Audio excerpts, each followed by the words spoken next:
성공적인 동차 생활이랑 성공적인 유예 생활을 하려면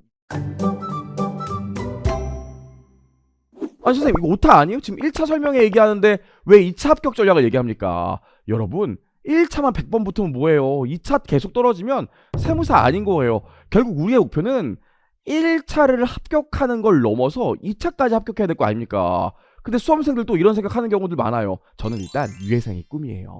1차만 붙으면 나중에 2차는 어떻게 되겠죠? 이렇게 생각해서 1차만 계속 붙고 2차 계속 떨어지는 친구들도 많아요. 그럼 결국에 우리가 2차 합격을 목적으로 하기 때문에 1차를 보고 1차 보고 나면 2차를 한번 볼 수 있게 해주죠? 동차라고 하고 동차에서 합격하면 너무 좋겠지만 동차에서 불합격하더라도 그 다음 연도 유예에선 합격해야 될 거 아닙니까? 이것 떨어지고 3차 가면 사실 정말 많이 힘들어요. 이때 붙으면 너무 좋고 이때라도 붙어서 3차를 안 하는 게 사실 우리 현실적인 목표인데 그러려면 1차 때부터 준비를 해야 되거든요. 1차 객관식 받는 때부터 당연히 준비를 해야 돼요. 그럼 일단 우리가 제일 중요한 게 뭔지 아세요? 당연한 얘기겠지만 1차 고득점 하셔야 돼요. 1차 고득점해야 2차 때도 우리가 동차 때 공부를 할 수 있지. 1차 간당간당하게 붙었어. 4848 전략으로 붙어서 회계랑 세법 아무것도 몰라. 재정학이랑 선택법이랑 고득점에서 붙었어. 그럼 어차피 동차 때 하나도 못 알아먹어요. 그럼 동차 때 공부 안 하잖아요? 실제로 1차 합격한 친구들 중에서 동차반을 다 등록을 합니다. 근데 문제는 뭔지 아세요? 동차반 종강할 때쯤 되면 동차 등록 인원 중에서 30% 정도만 남아있다고요. 그럼 나머지 70%는 어디 갔을까요? 다 유예를 대비하고 있죠. 공부 안 한다고요.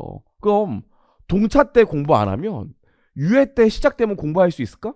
우리 발표 나고 나서 12월 달에 보통 유예반 시작하거든요. 저희 학원은 이번에 11월 중순에 시작하지만 보통 12월에 시작하는데 유예 1기를 시작한다고요. 그럼 유예 1기는 처음부터 기본 연습서를 풀어두고 기본적인 내용도 설명하고 하지만 아무래도 유예반이기 때문에 깊이 있는 내용까지 다 다룬다고요. 그럼 이때 1차 붙고 이때부터 놀았어. 12월까지. 그럼 몇 개월 논 거예요? 거의 5, 6개월 놀았어. 그리고 유예 1기 때 열심히 한다고 들어갔어. 근데 생각보다 심도 있는 얘기랑 어려운 얘기해. 그럼 못 알아먹어요. 그럼 어떻게 되죠? 유예 1기 때 탈주해요. 그리고 유예 2기 때 다시 돌아와요. 근데 문제는 뭔지 아세요? 유예 2기는 또 모의고사 반이라고요. 와서 이제 한번 해보려고 하지만 모의고사 반이야. 모의고사 봐. 점수 좋겠어요? 점수 안 좋아요. 그럼 유예 2기도 또 탈주해요. 결국에는 그래서 유예를 날리는 친구가 굉장히 많거든요.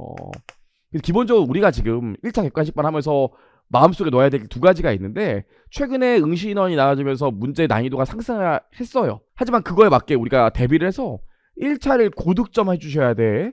그래야 동차 때 우리가 승부를 볼 수 있고 하나 더. 우리 일반적으로 재무에게는 1차 문제랑 솔직히 가슴에 손 얹고 세무사 문제를 보면 1차나 2차나 문제 난이도가 비슷해요. 1차 문제 여러 개 합쳐놓으면 그게 2차 문제가 되거든요. 근데 우리 세법은 어떻죠? 사실 세무사는 1차 때 말 문제가 훨씬 많이 나오잖아요. 근데 2차 딱 가면 어때요? 세법학을 논외로 하더라도 세무회계, 계산 문제만 나오잖아. 한 번도 해본 적이 없어요. 세무회계랑 세법학이라는 큰 벽에 가로막히는 경우가 많아요.